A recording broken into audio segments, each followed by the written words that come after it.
আসসালামু আলাইকুম। 2026 বিশ্বকাপের রাউন্ড অফ 16-এ ব্রাজিল খেলতে নামবে নরওয়ের এগেনস্টে, যেই ম্যাচটা অনুষ্ঠিত হবে আগামী সোমবার বাংলাদেশ টাইম অনুযায়ী রাত 2টায়। তো ওই ম্যাচটাকে কেন্দ্র করে ব্রাজিলের জন্য কী কী চ্যালেঞ্জ অপেক্ষা করতেছে, ব্রাজিল কোচ কার্লো আনচেলত্তি কী ভাবতেছে, নরওয়ে এক্স্যাক্টলি কীভাবে ব্রাজিলকে হিট করতে পারে, সেই সম্পূর্ণ বিষয়টা নিয়ে কথা বলার ট্রাই করবো। Hey guys, welcome to another football episode video, যে ভিডিওতে আমরা ব্রাজিল ভার্সেস নরওয়ের ম্যাচটা নিয়ে কথা বলতে এসেছি। তো ফার্স্ট অফ অল আমি যে জিনিসটা বলতে চাই সেটা হচ্ছে, এখনও পর্যন্ত ইতিহাসে ব্রাজিল নরওয়ের এগেনস্টে জয় পায়নি। এখনও পর্যন্ত ইতিহাসে এই দুইটা টিম একে অপরের মুখোমুখি হয়েছে টোটালি 4বার, যেখানে দুটা ব্রাজিল ড্র করেছে এবং দুইটা ম্যাচ হেরেছে। বিশ্বকাপেও কিন্তু ব্রাজিলের হারের রেকর্ড রয়েছে। 1998 বিশ্বকাপের গ্রুপ স্টেজে ব্রাজিল নরওয়ের এগেনস্টে কিন্তু হেরেছিল। তো এদের এগেনস্টে ব্রাজিলের রেকর্ড তেমন একটা ভালো না। ব্রাজিলকে জিততে হলে ইতিহাস করেই কিন্তু জিততে হবে।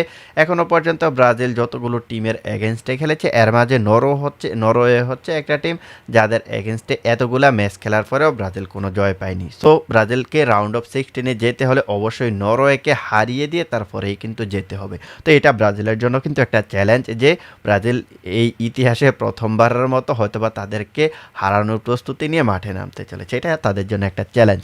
তো দ্বিতীয় যে চ্যালেঞ্জটা হতে পারে সেটা হচ্ছে ফিজিক্যালিটি। তো আপনি যদি এখন ব্রাজিল এবং নরওয়ের ফুটবলারগুলোর দিকে যদি ফোকাস করেন, তাহলে দেখতে পারবেন যে ফিজিক্যালি অবশ্যই ব্রাজিলের চাইতে নরওয়ের ফুটবলাররা বেশ এগিয়ে আছে। হাইট বলেন, ওয়েট বলেন, সব জায়গায়তে কিন্তু এগিয়ে আছে। সো ব্রাজিলকে অবশ্যই ফিজিক্যালিটির ফুটবলের এগেনস্টে কিন্তু খেলতে হবে, যেটা তাদের জন্য একটা চ্যালেঞ্জ। আমরা কিন্তু দেখতে পাইছি ফিজিক্যাল ফুটবলের এগেনস্টে ব্রাজিল তেমন একটা ভালো করতে পারে না, অনেকটা উইক। যেমনটা আমরা ওই ফার্স্ট ম্যাচে মরক্কোর এগেনস্টে কিন্তু দেখেছিলাম যে ফিজিক্যালি ব্রাজিল মরক্কোকে তেমন একটা বিট করতে পারে নাই।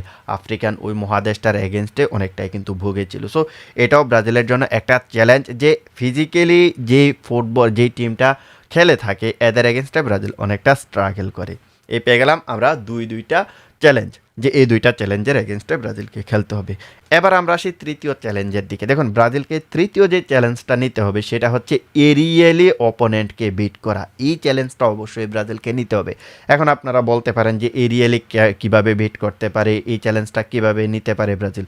এরিয়ালি বিট করতে পারে মানে অপোনেন্টের ডি বক্সে থ্রেট ক্রিয়েট করা এবং নিজেদের ডি বক্সে বল ক্লিয়ারেন্স করা। অর্থাৎ যখন দুই সাইড থেকে ক্রস আসবে, ওই ক্রসগুলো ক্লিয়ার করার চ্যালেঞ্জ কিন্তু নিতে হবে, অবশ্যই নিতে হবে। কারণ আপনি যদি অপোনেন্টের ফুটবলারদের হাইট দেখেন এবং ব্রাজিলিয়ান ফুটবলারদের হাইট দেখেন, তাহলে দেখতে পারবেন যে অনেকটাই তফাৎ রয়েছে, অনেকটাই তফাৎ।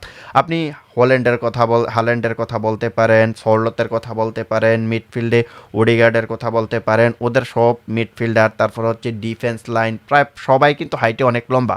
ওদের অধিকাংশ ফুটবলারই কিন্তু দেখতে পারবেন যে 6 ফুটের উপরে।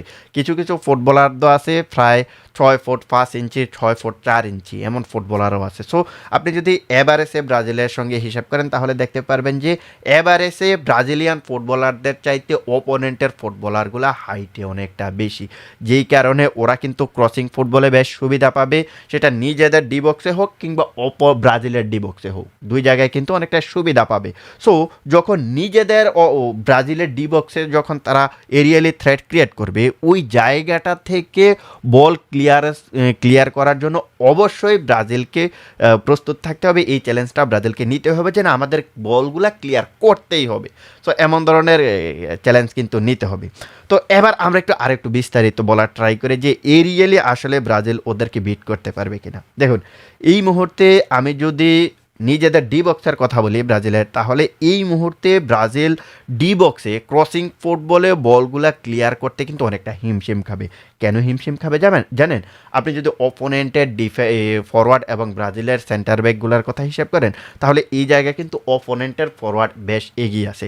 আপনি যদি ব্রাজিলের সেন্টার ব্যাকের কথা হিসাব করেন, তাহলে গাব্রিয়েল ম্যাগালেস এবং মার্কিনুস স্টার্ট করবে।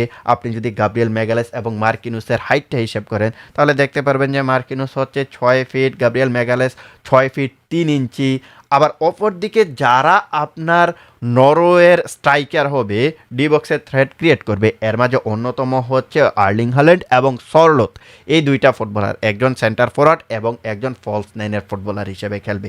যেমন Erling Haaland Fox in the box টাইপের ফুটবলার হিসেবে খেলবে, সরলোথ খেলবে আপনার কিছুটা ডিপ লাইন ফরওয়ার্ড হিসেবে, আপনার দ্বিতীয় স্ট্রাইকার হিসেবে আর কি, এসটি হিসেবে খেলবে। সো এই দুইজন ফুটবলার কিন্তু যখন ক্রসিং ফুটবল আসবে কিংবা যখন আপনার ওই কর্নার আসবে, তখন কিন্তু তারা হেড দিয়ে গোল করার জন্য মুখিয়ে থাকবে। আর এই জায়গাটাতে ওরা কিন্তু ব্রাজিলের ডিফেন্ডারদের চাইতে অনেকটা অ্যাডভান্টেজ পাবে, কারণ আর্লিং হল্যান্ড হচ্ছে 6 ফুট 4 ইঞ্চি এবং সরলো তো হচ্ছে 6 ফুট 4 ইঞ্চি। অর্থাৎ ব্রাজিলের যে সেন্টার ব্যাকগুলো থাকবে এদের চাইতেও কিন্তু আপনি দেখতে পারবেন যে অনেকটা হাইটে লম্বা, যেমন গাব্রিয়েল ম্যাগালেসের চাইতে 2 ইঞ্চি লম্বা হচ্ছে আপনার আর্লিং হল্যান্ড এবং সরলো। সো এই জায়গাটাতে অবশ্যই এরিয়ালি ব্রাজিলকে অনেকটা ভুগতে হবে। সো এই জায়গায় বলগুলো ক্লিয়ার করাও কিন্তু ব্রাজিলের জন্য অনেকটা টাফ হবে। আর ওরা কিন্তু এই কাজটাই করতে চাইবে, নরওয়ে কিন্তু এই কাজটাই করতে চাইবে, ক্রসিং ফুটবলে ব্রাজিলকে বিট করতে চাইবে। তো এটা গেল নিজেদের ব্রাজিলের ডি বক্সের একটা চ্যালেঞ্জ। অপোনেন্টের ডি বক্সের দিকে আসি। অপোনেন্টের ডি বক্সে আপনি যদি মনে করেন যে গত ম্যাচের মতো জাপানের এগেনস্টে যেভাবে ব্রাজিল ডায়াগোনাল ফুটবল